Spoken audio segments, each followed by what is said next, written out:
Bienvenue sur Ici Éco.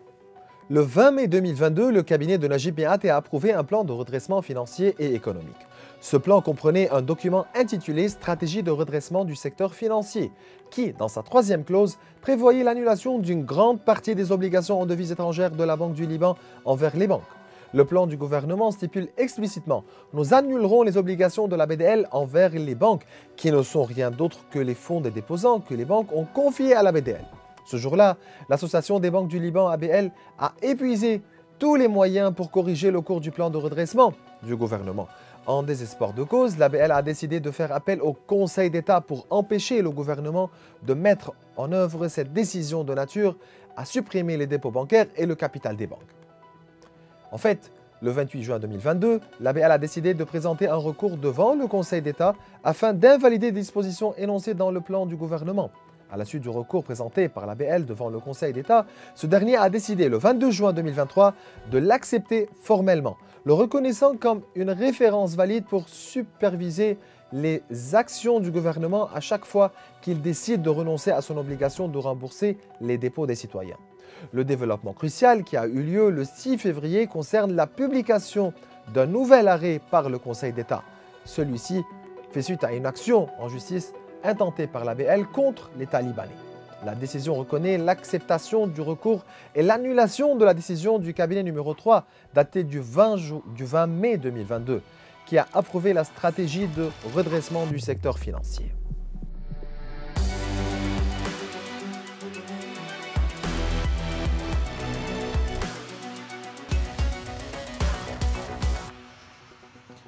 Durant cet épisode, nous nous penchons sur la décision du Conseil d'État qui empêche le gouvernement de saisir les fonds des déposants, et cela avec l'avocat de l'association des banques, Maître Akram Azouri. Maître Azouri, c'est un plaisir de vous recevoir. Le plaisir est pour moi, merci de m'accueillir. C'est clair que le Conseil d'État a porté un coup dur au plan de Mikati.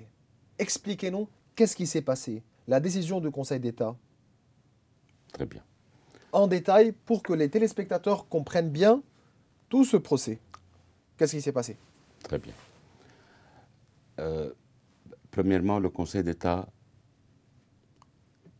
n'a pas été saisi de l'ensemble du plan du gouvernement. Le principe de séparation de pouvoir empêche le pouvoir judiciaire de vérifier l'opportunité d'un plan politique. Également, l'association des banques et avec tout plan, quel qu'il soit, que le gouvernement propose, quoique il a tardé pour presque 4 ans.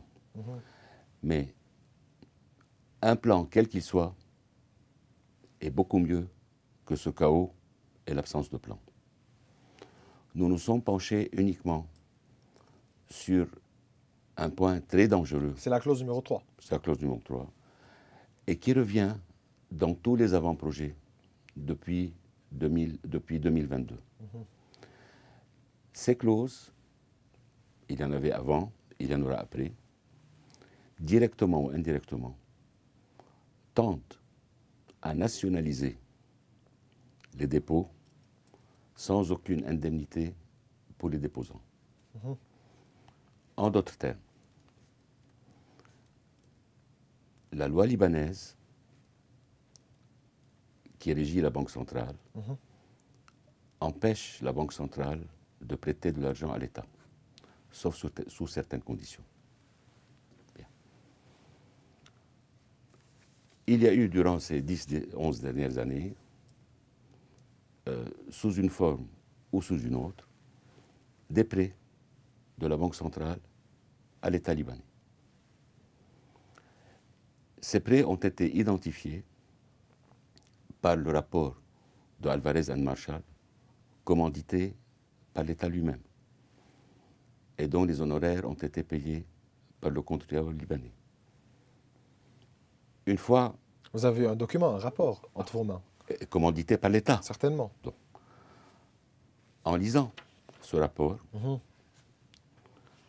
nous sommes rendus compte qu'au moins 60 milliards de dollars sont dus par le Trésor public à la BDL. Or, la BDL n'a pas d'argent. La BDL, c'est la banque des banques. Juste si vous permettez, l'ancien gouverneur de la BDL, Riyad Salemi, a précisé qu'entre 2010 et 2021, l'État a emprunté 62 milliards de dollars à la BDL. Exactement. Ce montant équivaut aux dettes de la Banque centrale envers les banques, d'autre part, et à ses actifs en devises étrangères, aussi d'autre part. Donc, au fond, déposés par les clients au prix des banques libanaises, ça c'est clair. Exactement. Donc, à la vue de ce rapport, il était du devoir de l'association des banques,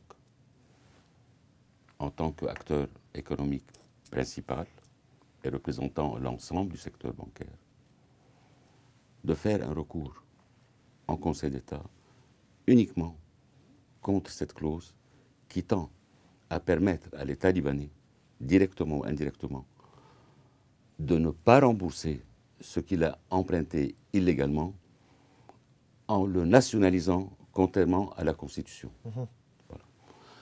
Donc, il ne faut pas confondre l'ensemble du plan ou tout autre plan, et nous sommes aux côtés du gouvernement pour n'importe quel plan, mais tant que l'État ne garantit pas un engagement sans équivoque de rembourser ce qu'il a pris des dépôts des déposants, l'association des banques sera contre et elle n'a que l'État. Le 22 juin 2023, le Conseil d'État a accepté d'une façon formelle ce recours, mais ce qui s'est passé le 6 février était très important.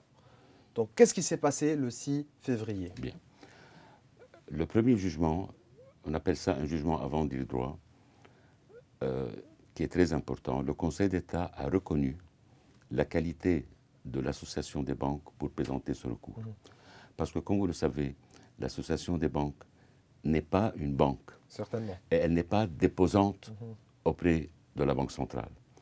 Donc, le Conseil d'État, et nous l'en remercions, a considéré que l'association représentant l'ensemble... Se basant sur quoi? C'est basé sur la représentativité du secteur par l'association des banques. Et sur le décret qui a créé cette association. Donc c'est pour ça, premièrement, elle a accepté ce recours.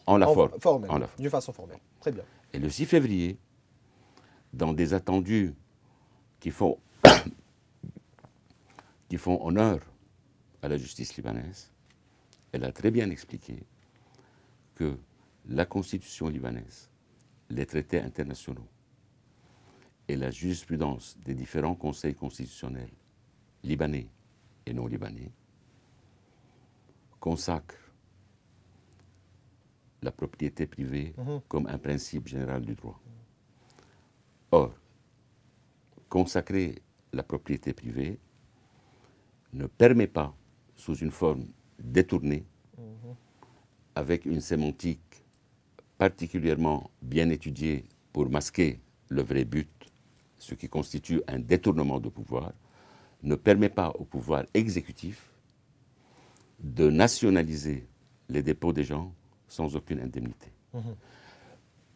Elle s'est également, le Conseil d'État s'est également basé sur un grand principe qui est l'égalité de tous devant les charges publiques.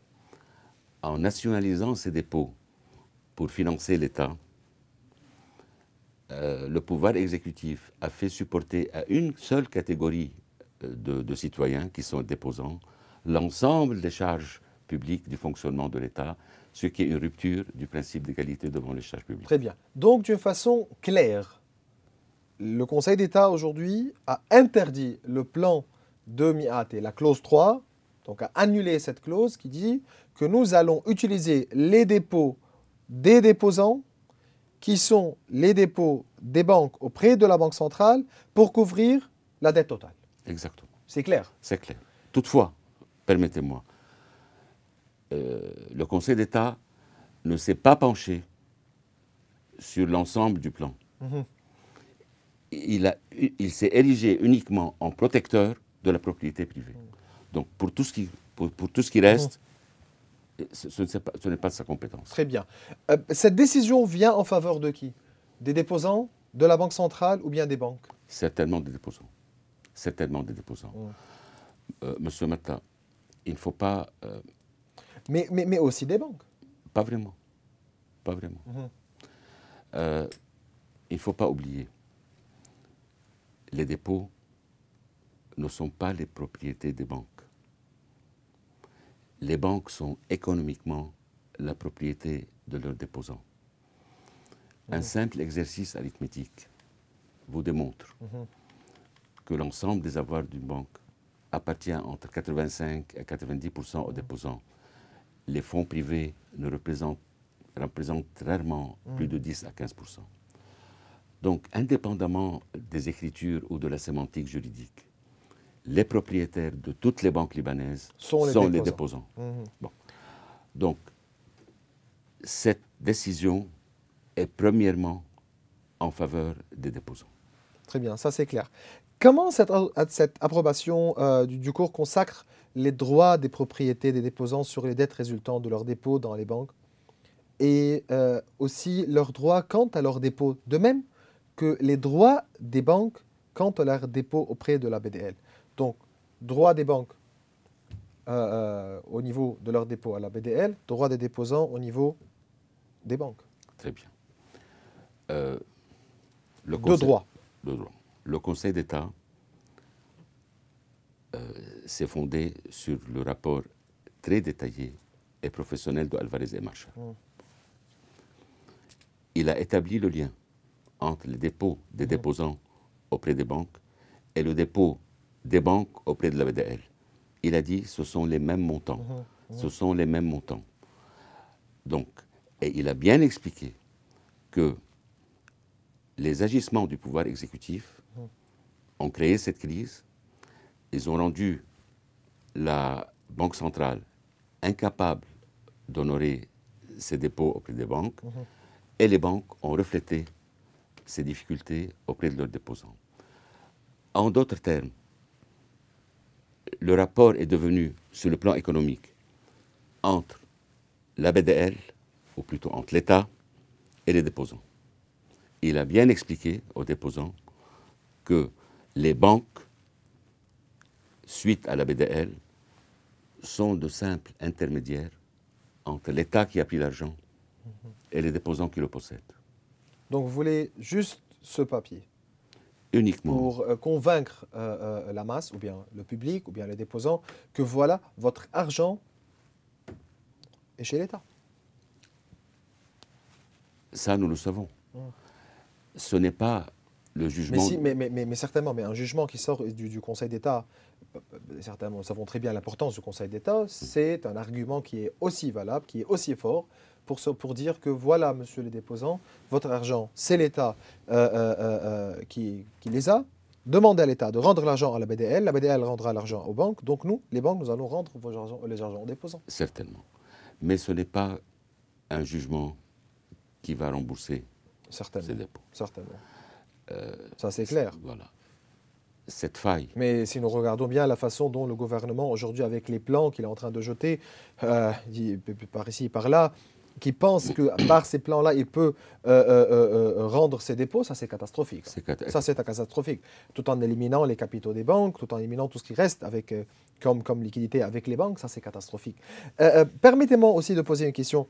Vous êtes d'accord que la décision du Conseil d'État met l'accent sur deux aspects essentiels. Premièrement, le caractère sacré des dépôts et deuxièmement, la volonté du secteur de restaurer la confiance des déposants dans les banques. Certainement, certainement. Donc, dépôt sacré et aussi restaurer la confiance. Exactement. Il faudra également relever que la justice a fait preuve d'une grande indépendance envers le pouvoir exécutif. C'est une décision courageuse. Et je doute que dans n'importe quel pays du Proche-Orient, il y a une justice suffisamment indépendante du pouvoir exécutif pour rendre ce genre de décision. Toutefois, il faut se souvenir que cet immense secteur bancaire libanais, dont la réputation internationale dépasse de loin la frontière du Liban, est due non seulement au professionnalisme des banquiers libanais, mais surtout à la justice indépendante, qui était la garante des dépôts des banques. Cette justice indépendante, que n'ont pas beaucoup de nos voisins au Moyen-Orient, c'est elle qui a été le squelette ou les fondations pour inspirer la confiance aux déposants libanais et surtout non libanais dans les banques libanaises. Très bien. C'est important de marquer que c'est l'association des banques qui a déposé la requête pour annuler la décision du gouvernement Najib Mikati. Il y avait un message que c'est nous, les banques, pour vous, donc vous représentez aujourd'hui les banques, que c'est les banques qui veulent consacrer ce droit des déposants donc, envers leurs dépôts. Et expliquez-moi l'importance de ce que la BDL, c'est l'association qui a présenté ce recours au Conseil d'État. Et non pas un groupe de déposants, et non pas quelques banques seules. Monsieur Matta, vous ne pouvez faire aucun plan pour le redressement bancaire et monétaire du Liban sans la confiance. Banque égale confiance. Ça, c'est clair. Le mot nationaliser les dépôts. Ça, c'est grave. Le mot nationaliser les dépôts. Ça, c'est grave. Aucun banquier ne peut le prononcer, sinon il ne serait plus un banquier. Et aucun pouvoir exécutif qui gère un pays de banque ne peut le prononcer. Très bien. Au-delà de la sémantique, le Conseil d'État s'est penché sur les effets, parce que le plan ne dit pas qu'il va nationaliser. Il a requalifié le plan en nationalisation déguisée, en détournement de pouvoir. Et pour ça, nous l'en remercions.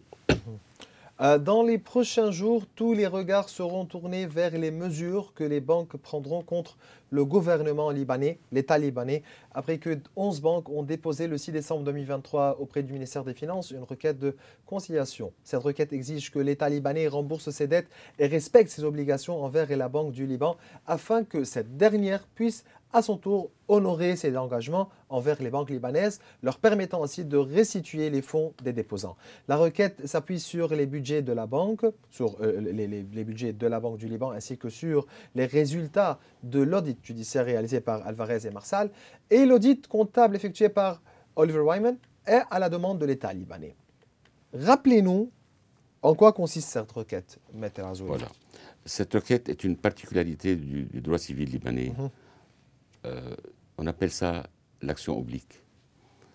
Quand vous avez un débiteur qui est créancier d'une tierce personne et que ce débiteur ne vous rembourse pas, alors qu'il s'abstient de réclamer sa créance, vous pouvez la réclamer à sa place.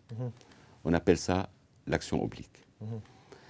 Donc, l'attitude passive de la Banque du Liban, qui s'abstient de réclamer à l'État libanais ses obligations financières garanties par la loi et par la Constitution, se trouve être un miroir de la position de l'État qui essaie de s'exempter du pouvoir de renseignement. Donc la première décision dont vous venons d'en parler est très claire. L'État ne peut pas s'approprier les dépôts. Mais ça ne suffit pas. De l'autre côté miroir, certaines banques, qui seront appuyées plus tard par l'association, vont exercer à la place de la Banque centrale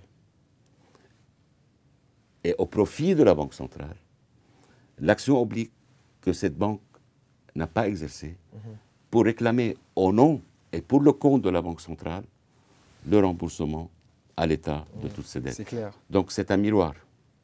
Et cette action va être présentée en début de la semaine prochaine. Expliquez-nous. Vous allez faire quoi donc? Nous allons revenir devant le Conseil d'État, mais cette fois au nom de 11 banques, pas au nom de l'association, pour des raisons techniques. Oui. Et Pourquoi 11 banques seulement? Maintenant, les autres vont joindre. Maintenant, nous avons une association, une assemblée générale tout à l'heure, et nous prévoyons que beaucoup de banques s'y joindront. Mais nous allons commencer au nom de 11. Donc c'est un nouveau recours? Bien sûr, c'est un nouveau recours. Mhm. Nous allons demander au Conseil d'État d'exiger de l'État libanais de rembourser, pas aux banques, mais à la Banque centrale, au profit de tous les déposants, tout ce qu'il a illégalement emprunté. Donc, ça sera un arrêt miroir de l'arrêt du 6 février. Donc, juste pour résumer, donc lundi, mardi ou mercredi, donc début de la semaine prochaine, vous allez retourner au Conseil d'État pour présenter un nouveau recours, tout en demandant, en exigeant à l'État de rembourser les dépôts des déposants à la Banque À la centrale. Banque centrale, pas aux banques. Donc, ces 11 banques vont agir en tant que mandataires de la Banque centrale et au bénéfice de celle-ci. C'est clair. L'État est appelé donc, selon la BL, à rembourser sa dette envers la Banque du Liban, qui est estimée à environ 16 617 millions de dollars. Aussi, de plus, ajoutons à cela, le remboursement par l'État d'environ 51 302 millions de dollars afin de couvrir les pertes apparentes de la Banque du Liban dans ce budget pour l'année 2020, en vertu du Code de la monnaie et du crédit, notamment l'article 113. Et aussi, il est requis de couvrir le déficit supplémentaire de la Banque du Liban pour les années 2021 et 2022 en suivant la méthode de calcul qui a été bien utilisée par Alvarez et Marsal pour déterminer les pertes jusqu'en 2020. C'est clair. C'est clair. Tout en rappelant que Alvarez et Marshall a été nommé par l'État. l'État libanais. C'est l'État qui a payé le contrat aussi, n'oublions pas ça. Voilà. Donc, et voilà. L'État ayant notifié, donc voilà, l'État ayant notifié le 5 décembre 2023, devait attendre, ou bien il devait attendre jusqu'au 5 février 2024 pour déposer la plainte devant le Conseil d'État. Donc, Exactement. vous, en tant que KBL, l'attention donc se tournera vers la stratégie des banques qui pourrait constituer à intenter une action en justice. Et bien voilà, vous nous avez bien dit que vous allez présenter un nouveau recours devant le Conseil d'État. Quels sont les scénarios attendus? Vous allez présenter le recours. Donc, scénario possible. On va le gagner. Gagner, c'est dire... Vous savez très bien que l'État n'a pas d'argent. Non, écoutez. Certainement. Donc, bien sûr. Le but, ces arrêts-là, successifs, et j'espère pouvoir gagner le second comme on a gagné le premier, servent à mettre un cadre à l'action du pouvoir exécutif. L'association des banques encourage... Vous attendez un genre de reconnaissance, n'est-ce pas? Pas du tout. Nous attendons, maintenant que nous avons un jugement, nous attendons que ce plan, ou tout autre plan que le pouvoir exécutif souhaite proposer, commence par le respect des dépôts. Le remboursement des dépôts, c'est une autre paire de manches. C'est pas vous. Donc, bien voilà.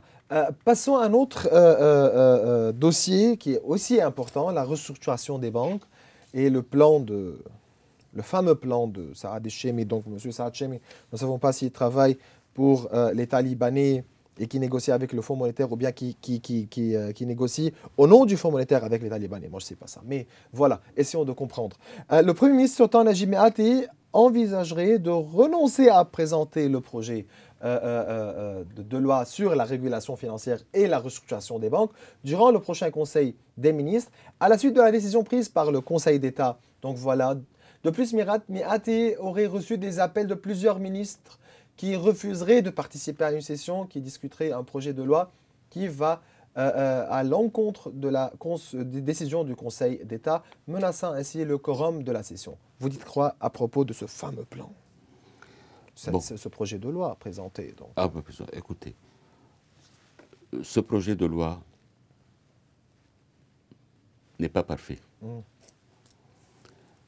Si on commence par respecter les décisions du Conseil d'État, un engagement ferme du pouvoir exécutif, les autres aspects techniques sont perfectibles. Nous avons beaucoup de remarques, mais le non-respect des dépôts est une fin de non-recevoir. Certainement. Nous ne pouvons pas nous asseoir avec un pouvoir qui ne commence pas par reconnaître les dépôts. Reconnaître est une chose, rembourser en est une autre. Il faut commencer par la reconnaissance. Toutefois, j'attire votre attention que malgré cette crise... Qui est le parrain de ce projet? Il paraît qu'il est orphelin.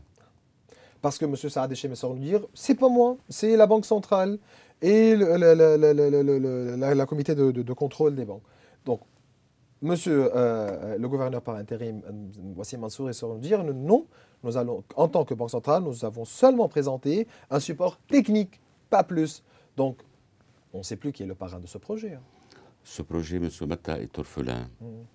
D'ailleurs, si vous lisez le texte par lequel M. Saad Echemi a transmis le projet au Conseil des ministres, il dit qu'il l'a reçu de la BDL et de la Commission.